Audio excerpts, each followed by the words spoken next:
Her mother broke glass ceilings in the business world decades ago, and now a local woman is working to change the way the cannabis industry looks. Specifically, she wants to bring more diversity to it. In tonight's Positive Vibes, I look at her efforts, which eventually led to a bill currently in the hands of Oregon state lawmakers.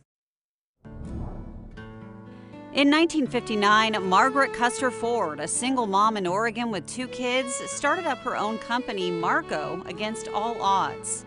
She approached a large national company, and the company said, well, women don't work out. So they wouldn't even interview her. Marco, which specializes in promotional products, went on to be a success and is still going strong today. A daughter, Nancy Gudekunst, took over 3 decades ago and spun off a new company a few years ago called Higher Promos, focusing on cannabis promotional products. But even all those years after her mom broke a glass ceiling, Nancy noticed a gender gap in this industry immediately. Some of the corporations, the big money that's moved into the cannabis world has, of course, hired their buddies, and it's mostly men. So that has not helped a lot of the women in the industry. Not a lot of women, and as Nancy noticed, hardly any people of color. They've traditionally been repressed or jailed for things that are now legal.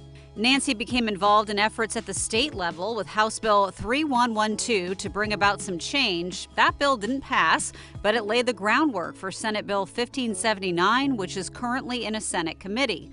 Called the Equity Investment Act, it would award grants to organizations to promote equity among disadvantaged people, families, and businesses. I want to help even the playing field a little bit. I think traditionally we've been so unfair to the BIPOC community, or as I heard recently, the global majority.